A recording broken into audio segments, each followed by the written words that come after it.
Hello everyone, good morning and welcome back to my another new blog প্রথম পাতা। আশা করি সবাই খুব ভালো আছো, সুস্থ আছো। আমিও বেশ ভালো আছি। এখন শরীরটা বেশ ভালো আছে। আর এই যে মুখের কমে গেছে একদম। তো চলো আজকের ভিডিওটা এখান থেকেই শুরু করছি। আর এই তো মিষ্টি পড়তে বসছে, স্কুল যাবে, ওকে একটু পড়াচ্ছিলাম। তো চলো আজকে কি করছি সারাদিন তোমাদের সঙ্গে শেয়ার করছি। আর এই দেখো, ভোট দিয়েছিলাম, তো ভোট তো আমাদের 23 তারিখ হয়ে গিয়েছে, আর দাগটাও বেশ উঠে গেছে। আর এখানে মিষ্টি রেডি হয়ে গেছে, স্কুল যাবে। আর ওয়েট করছি কখন গাড়ি আসবে, গাড়ি আসলে তুলে দেব। তো মিষ্টিকে তুলে দিয়ে চলো এখন ঘরটা একটু গুছিয়ে পরিষ্কার করে নিই। এই যে বিছানাটা ঝেড়ে দিয়েছি, আর এখানে চলো টুকটাক পরিষ্কার করে নিয়েছি। তারপর এখন একটু খাওয়া দাওয়ার পর্ব হবে, তারপর আছে রান্না বান্না। চলো, তো হাজব্যান্ড চলে গিয়েছিল বাজারে, তো বাজার থেকে এনেছিল চিকেন। তো চিকেন কষা করব, আর রাত্রিবেলা করব একটু কাবাব। তো মশলাগুলো অনেক দিয়েছিল কাবাব করার জন্য, বোনলেস থেকে একটু তুলে ফ্রিজে রেখে দিলাম। আর এই যে আমার যা দিয়ে পাঠিয়েছিল চিকেন মশলা, এটা হচ্ছে আচির চিকেন মশলা, ব্যাঙ্গালোরে এটা থাকে, এখানেও আছে। তো সেইটা দিয়ে আজকে রান্না করব। আমার সানরাইজের গরম মশলাও নেই, আর মিট মশলাও নেই, কিছু নেই, গোটা গরম মশলা আছে। আর এই তোমার চিকেন মশলা দিয়ে আমি রান্নাটা আজকে করব। আর সঙ্গে হবে এই যে তোমার কলমি শাকের ভাজা। তো এখানে আমি চিকেন কষা বসিয়ে দিয়েছি, এটা আস্তে আস্তে করে আছে হতে থাক, আর আমি ওইদিকে শাকটা কেটে নেব। আর গ্যাস তো বাড়িতে নেই, গ্যাস মানে দুটো সিলিন্ডারই খালি হয়ে গিয়েছে। আর একটা বুকিং করা আছে, কিন্তু ওই আনতে যেতে হবে না, অনেক দূরে। তো আনতে যাব করে আর হচ্ছে না। আর দেখো একটু পেঁয়াজ বেশি ছিল, ওটা আমি চিকেনের মধ্যে দিয়ে দিলাম। আর চিকেনে না একটু পেঁয়াজ বেশি করে দিলে কি হয়, পরে কষাতে ওটা দারুণ একটা থিক গ্রেভি হয়, খুব ভালো লাগে। আজকে আমি ঝোল বানাবো না, আজকে কষা বানাচ্ছি, মানে একটু শুকনো একটু জুস থাকবে ওরকমই বানাবো। আর আমার তো ঝোল ভালো লাগে, কষাও ভালো লাগে। যাই হোক, তো চলো আমি এই ঝুড়িটার মধ্যে সব শাকগুলো এক এক করে কেটে নিই। আর কলমি শাকটাকে না আমি ওই একটু রসুন ফোড়ন দিয়ে, শুকনো লঙ্কা আর 5 ফোড়ন দিয়ে ভালো করে ভাজবো। শাকটা তো আমি কালকে নিয়ে এসেছিলাম বাজার থেকে, আর শাকটা না একটু পেকেও গিয়েছে। আর শাক, কলমি শাক কার না খেতে ভালো লাগে, আমার তো ভীষণ ভালো লাগে। আমি আমার হাজব্যান্ডকে বলি যে বাজারে শাক দেখতে পেলে আনবে, তো ও কিন্তু আনে না, অন্য শাক নিয়ে চলে আসবে, ওই কলমি শাকটা আনে না। আমার ভীষণ রাগ ধরে, আমি কি ভাবি পায় না নাকি আনে না। কিন্তু আমি যখন আজকে দেখলাম বাজারে উঠেছে, আর যেই দেখেছি তেমনি নিয়ে নিয়েছি। 10 টাকায় এই বড় বড় দুটো আটি দিয়েছে। আর দেখো আমার কষাটা হচ্ছে, আর হতে থাক। আর একটু বোনলেস দেখে তুলে রেখেছি, রাত্রিবেলা কাবাব বানাবো। আর দেখলাম যে রাত্রিবেলা ওইটুকু কাবাবে হবে না, তো আরও মাংস অ্যাড করতে হবে। ও নিয়ে আসুক, তারপর রান্না হবে আর কি। চলো আমি এখন বাকি কাজগুলো সেরে নিই। আর এই শাকটাকে ভেবেছিলাম পুকুরে ধুতে যাব, তারপর দেখলাম যে না, পুকুরে যাব না, এই বালতির জলে ভালো করে ধুয়ে নেব, ওই জন্য বালতিতে জল নিয়ে নিচ্ছি। আমাদের বাড়ির পাশ দিয়ে কিন্তু আজকে ঠাকুর যাবে, তো সেই জন্য বক্স বাজছে একটু দূরে। তো ঠাকুর গেলে না ভীষণ একটা মনের মধ্যে একটা আনন্দ লাগে আর কি। তো দেখব, সেই অপেক্ষায় আছি। আর আমি শাকটা বসিয়ে দিয়েছি, চলে এসছে। তো শাকটা থেকে তো জল আসছে, বেরাবে, ওই জন্য আমি নিশ্চিন্তে একটু যেতে পেরেছি, না হলে হয়তো পুড়ে যেত। যাই হোক, আর এদিকে এই যে দেখো আমার চিকেন কষা রেডি। আর আমার হাজব্যান্ড বারবার এসে খোঁচা দিচ্ছে যে রান্না হলো, সকালে কিছু খায়নি, খাবে বলে। কে ঠিক হয়েছে, কে খেতে বারণ করেছে? খেতে বললে খাবে না, তারপর এত তাড়াহুড়া করলে কীরকম হবে? যা করেছি ঠিক হয়েছে। তো বললাম যে হয়ে গেছে চিকেন কষা, আর বলছে ভাত খাবে, ওই জন্য বললাম ভাতটা বেড়ে। আর এবারে যে চালটা পড়েছে না, এটা খুব সুন্দর, মানে খুব তাড়াতাড়ি ফুটে যায়, মানে একটা ফুট এলেই সে ওখানেই হয়ে যায়। আর একটু বেশি করে দিলে ওভার কুক হয়ে যায়, কিন্তু চালটা কিন্তু স্টিকি আছে, মানে একদম সাবধানে নামাতে হয় আর কি। তো চলো, এই যে আমাদের ঠাকুর আসছে, আর এই যে দেখতে পাচ্ছ সামনে একটা ভাল্লুক নাচানাচি করছে, অনেক কিছু এরকম হরেক রকম পুতুল সাজিয়ে এসেছিলো। আর আমি ভিডিও ভিডিওটা নিতে পারিনি।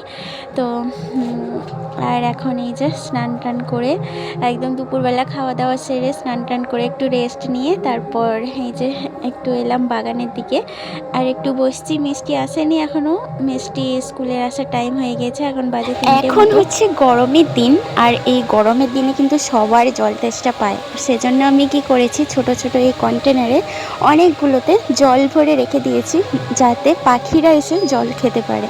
দেখো আমাদের বাগানে গোটা এদিক সেদিক এরকম ছোট ছোট বাটিতে জল দিয়ে রেখে দিয়েছি, পাখিরা যাতে মানে যখনই আসে তখনই জল খায় আর এসেও খেয়েও যায় এখান থেকে, খুব ভালো লাগে তখন।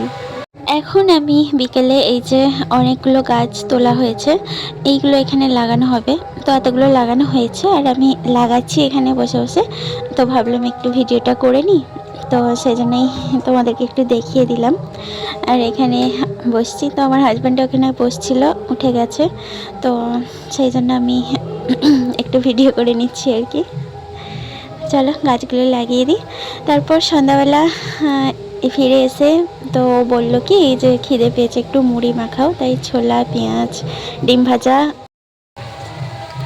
এখন রাত্রিবেলা মিষ্টিকে একটু পড়াতে বসছি আর ওদিকে ব্যাকগ্রাউন্ডে দেখো হরে রাম হরে কৃষ্ণ হচ্ছে। ওই যে সকালে ঠাকুর গেছিলো না, তো ওদের বাড়িতে হরে রাম হরে কৃষ্ণ হচ্ছে, ওই জন্য ব্যাকগ্রাউন্ডে শোনা যাচ্ছে। যাই হোক, রাত্রিবেলা এখন রাতের ডিনার হচ্ছে গিয়ে মানে ওই সে গায়ে পড়ছে যে, রাত্রিবেলা বানাচ্ছি তোমার আজকে ওই বানাবো, কি বলে ওটাকে, হ্যাঁ বাসন্তী পোলাও। তো বাসন্তী পোলাও বানাবো এরকম সিম্পলি, মানে একটু ঘি দিয়ে গরম মশলা দিয়ে এইগুলো দিয়ে, আর ওই বাড়িরই ওই জিরাকাঠি চাল আছে তো ওটা দিয়েই বানাবো। আর গোবিন্দভোগ চাল এখন কে আনতে যাবে আবার।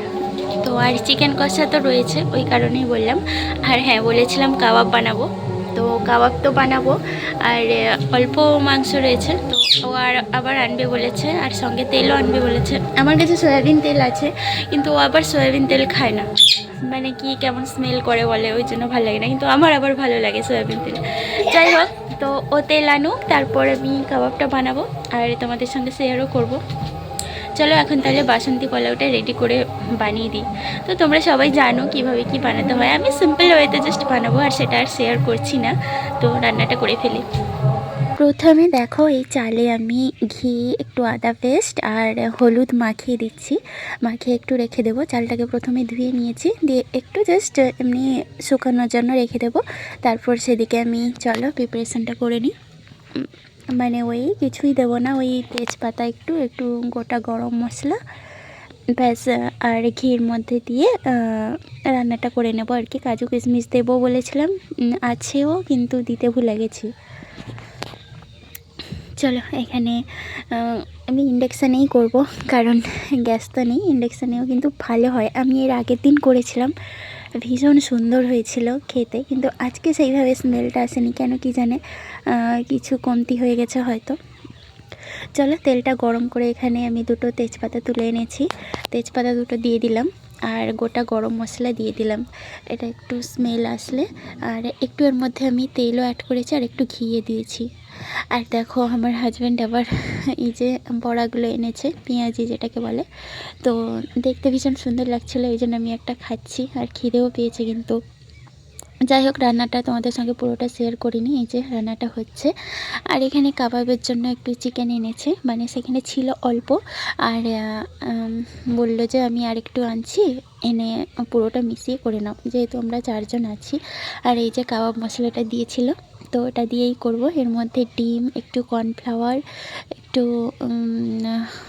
মানে কর্নফ্লাওয়ার দেবো, কাবাব মশলা দেবো, আর কিছু না, আর অনেক কিছু দিতে হতো, দিলে ভালো হতো, একটু লঙ্কা গুঁড়ো, তারপর তা অনেক কিছু দিতে হতো। আমি সিম্পল এমনি দিয়ে দিয়েছি, কে আবার নিচে যাবে, সেখানে রয়েছে কিছু জিনিস, এখানে কিছু জিনিস, এই নিচে উপর করতে করতে না আমার যেন অস্বস্তি লাগে, মনে হয় একটা যেন ছোট্ট রান্নাঘর হোক, সেখানে যেন হাতের কাছে সব কিছু থাকে।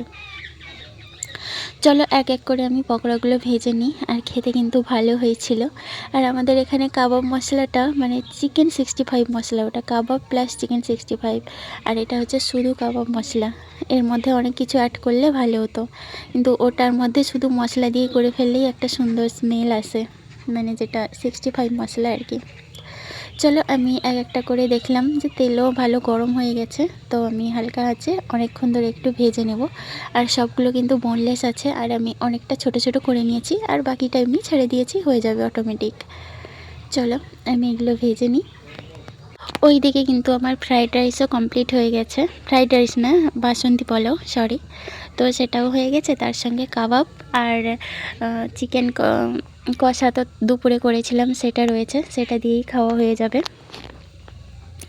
আর এই কাবাবটা যেহেতু আমার মেয়েরা খেতে ভালোবাসে, ইভেন আমরা সবাই খেতে ভালোবাসি, সেই জন্য এই যে দেখো কাবাবটা হয়ে গেছে। তো এই রাউন্ডটা তুলে নিলাম, পরের রাউন্ডে তুলে এরকম করে সবগুলো ভেজে নেব। আর দেখো রান্না তো হয়ে গেছে, আর এদিকে শুরু হয়েছে বৃষ্টি, মেঘ ডাকছে আর বৃষ্টি হচ্ছে এদিকে। খুব ভালো লাগছে, অনেক দিন পর বৃষ্টি, মানে ভীষণ গরমের পর তারপর বৃষ্টি। আর এদিকে দেখো আমি কাবাবটা কিছু খেয়ে আর কিছুটা রেখে দিলাম, তো ওরা কালকে খাবে, এখন ঘুমিয়ে গেছে এই জন্য। চলো, আর এই রাত্রিবেলা বৃষ্টিটা দেখতে কিন্তু ভীষণ ভালো লাগছে, ওই জন্য আমি একটু ভিডিও করে নিলাম। চলো যাই হোক, তাহলে আজকের ভিডিওটা এখানেই শেষ করছি, আর বড় করলাম না ভিডিওটা। আশা করি কেমন লাগলো জানাবে। তো ভালো লাগলে ভালো বলো, খারাপ লাগলে খারাপ, যাই হোক। তো আজকের ভিডিও এখানেই শেষ করছি। সবাই ভালো থাকবে, সুস্থ থাকবে, দেখাবে নেক্সট ভিডিওতে। ততক্ষণের জন্য সবাই সুস্থ থেকো, টাটা।